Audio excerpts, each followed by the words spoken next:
There are a number of features hidden within ancient Egypt, many areas across the plateau, that one is unlikely to be taught an accurate account of by any tour guide or academic alike.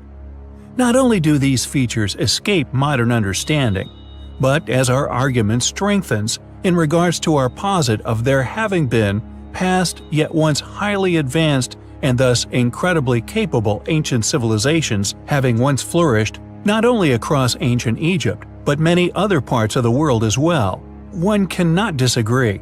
Ancient Egypt, with its enormous pyramids, and indeed their guardian the Sphinx, are clearly some of, if not the most impressive ancient ruins still in existence on our ancient planet.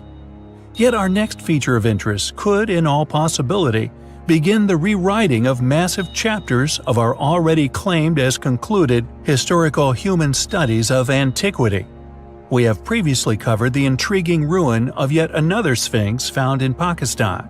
However, would one be surprised to hear of a possible doppelganger, another Sphinx, once of the same scale as our long-claimed sole pyramidal guardian, a Sphinx that can actually be found upon the plateau itself? Yet due to the extraordinary age which the sculpture clearly is, along with the possibility that this second Sphinx had likely remained submerged within the sands of time throughout Giza's re-inhabitation, one which we claim is academically used to pin the creation of the plateau on a more recent permitted ancestor. According to a Dr. Rita Abdel Halim, who previously published an article titled "A Second Sphinx at Giza Plateau," both Sphinxes are located on the West Bank. The first Sphinx is considered as the guardian of the plateau. However, the second Sphinx is located in the southern area of the causeway, leading to the Pyramid of King Khafra. On the north side of the second Sphinx, one can see the tombs of King Khafra's children, and on the south, the tombs of Queen Khentkaus, wife of the King Khafra and mother of King Mykirnos. Measurement of the second Sphinx indicate it was once a near carbon copy of our long-claimed sole guardian, long academically argued as the one and only Great Sphinx of Egypt. Both Sphinxes have a length of about 73 meters, from front paws to tails. The length of the still surviving front legs of the second Sphinx is 15 meters, and the width of the whole body is 19.3 meters when measured on the surface. However, after the hopeful cleaning and subsequent exposure of the area surrounding the second Sphinx, the doctor believes that measurements might indeed change. How could we ever be expected to believe such limited views of Earth's history?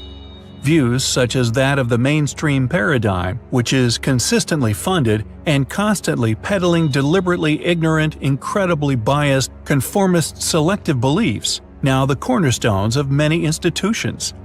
Our history is for all, and we all deserve the truth. It is a journey of discovery, which we find highly compelling. There are many ancient unexplained ruins which have long been suppressed, and in some cases completely covered up, found scattered across the United States of America, remnants of a prehistoric civilization which the powers that be would rather have remained hidden.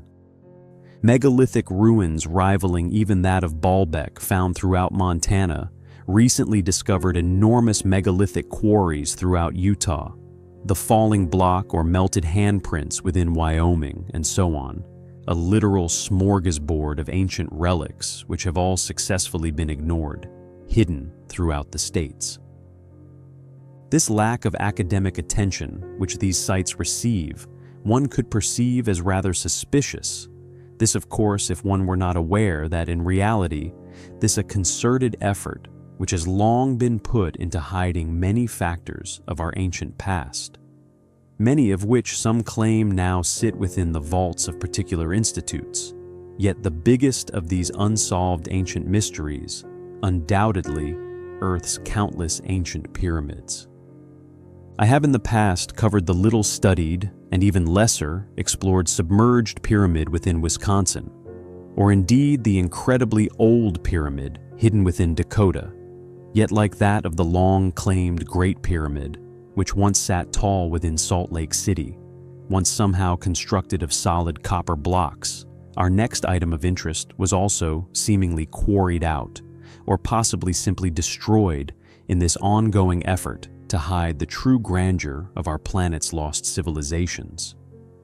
Found within Pyramid Lake, one of the largest lakes within America, is a strange yet uncanny rock formation. This formation not only dated to over 300 million years old, but within the original documentation and indeed illustrations of the area, created by the first pioneers, just like that of the surviving evidence for the recently covered copper pyramid, which once stood within Salt Lake City, can be seen to have itself indeed once been a clearly man-made pyramid, which once stood proudly within this ancient lake. Perhaps even once utilizing it as a water source. The question is, what happened to this mysterious anomaly? Could the many other artifacts we have found, often discovered perfectly preserved within prehistoric strata and coal seams, dating to this exact same age, not only supporting the existence of human civilization spanning back to these times, but corroborate the claim that this, along with the Great Pyramids, which still stand within Egypt, specifically its core stones, ones I have long postulated, are now obscured and covered by later conservation efforts, not a mere few thousand years, but quite possibly hundreds of millions of years old.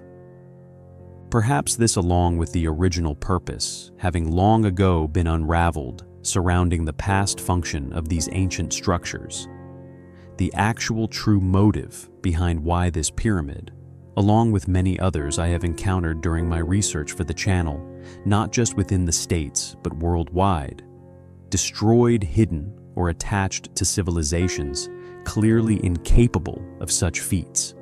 This then perhaps all in an effort to conceal their true past function.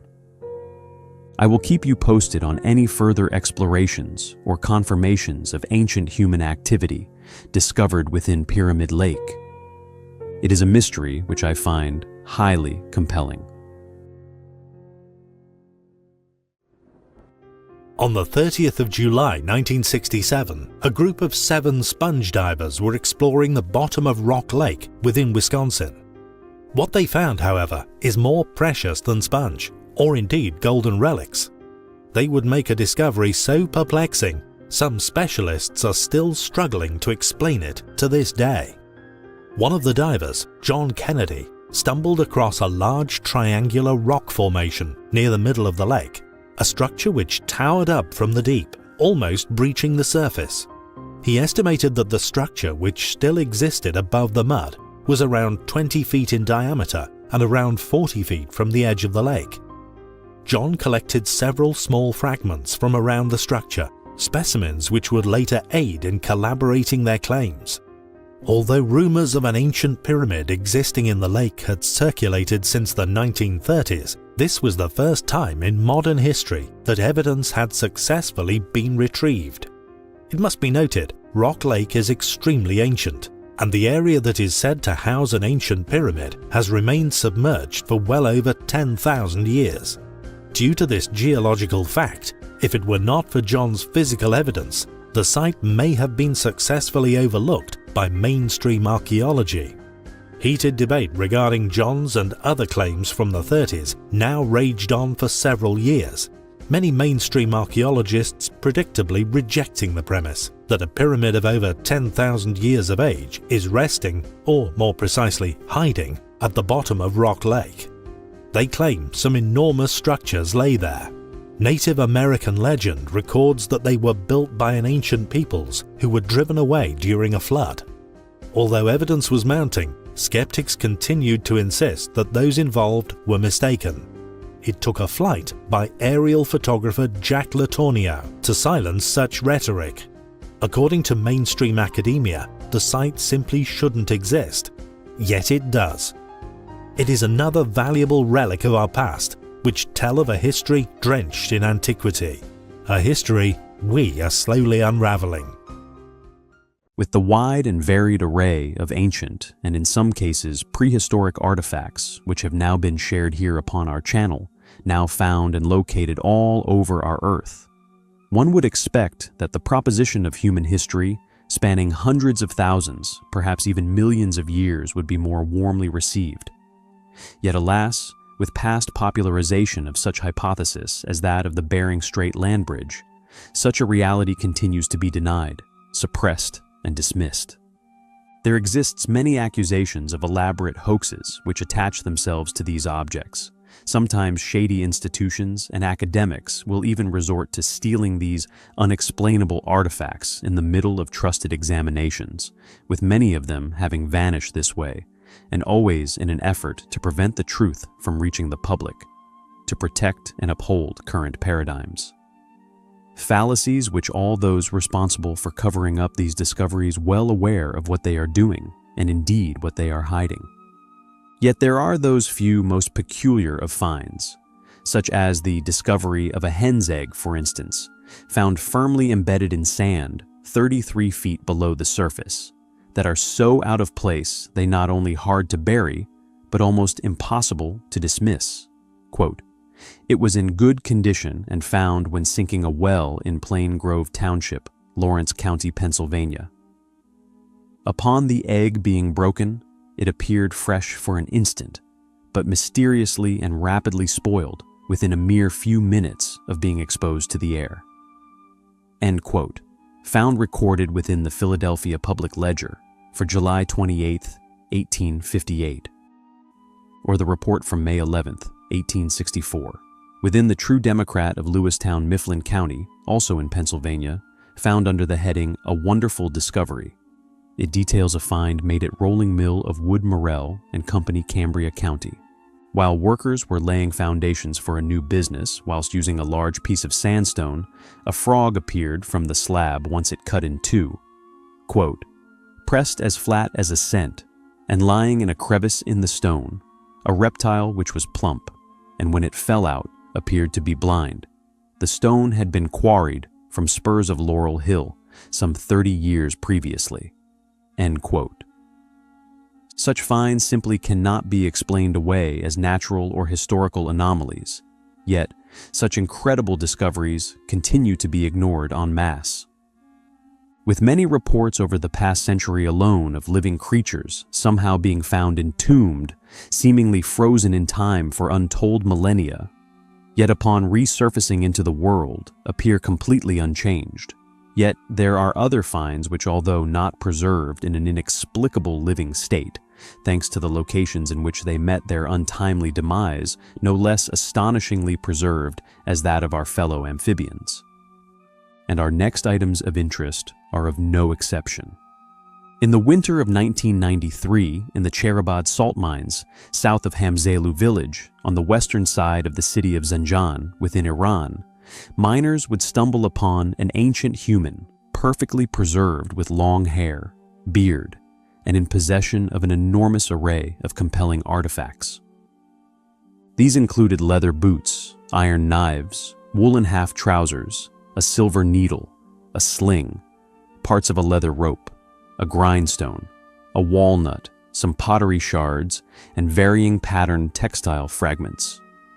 Discovered within the middle of a man-made ancient tunnel carved into the salt deposit of approximately 45 meters in length, it wouldn't be long before individuals funded by numerous mainstream academic institutes would eagerly volunteer their services in investigating and indeed dating the finds. In 2004, the remains of a second man, and then in 2005, two more, along with a female, were discovered. In 2006, the Iranian Cultural Heritage Agency, the German Mining Museum, the University of Oxford, and the Swiss University of Zurich would join forces for a thorough investigation of the discovery, starting a scientific long-term project, which was academically supported and funded by Deutsche Forschungsgemeinschaft, or DFG, and also numerous British funds. After archaeological studies, which included C14 datings of different samples of bones and textiles, the saltman was dated to about 1,700 years ago. However, the officially disclosed dates do indeed vary by some 200 to 300 years apart from each other, although they all clearly from the same group. Thus, their true possible age, due to the advanced artifacts found, could perhaps be far older than is being claimed. Additionally, and rather predictably, possibly supporting such a conspiracy, by 2008, the mine was abruptly shut down and any further permittance to explore or even mine the area now continually forbidden and denied. There could of course be many more preserved bodies, and indeed, controversial artifacts present within the ancient salt mine. Yet, it also equally as possible, this denial of further investigations made to allow for covert exploration of these possible pre-flood peoples, and indeed the complete seizure and suppression of any further artifacts and remains by a certain institute whom shall remain unnamed. Who were the saltmen of Iran? Just how old could they be? Are the artifacts which they were found with proof of ancient man's advanced knowledge and abilities, particularly in regards to metallurgy? Were they part of a now lost yet pre-flood civilization, with perhaps the biggest mystery still unanswered surrounding the saltmen? Why were they here in the first place? Were they like the modern man mining salt? If so, how did they find this deposit to begin with? Has the mine itself, the salt within, like that of the location of the Altura man, allowed for these people to remain perfectly preserved, perhaps for hundreds of thousands of years? They are a collection of remarkable out-of-place anomalies, which I continue to find highly compelling.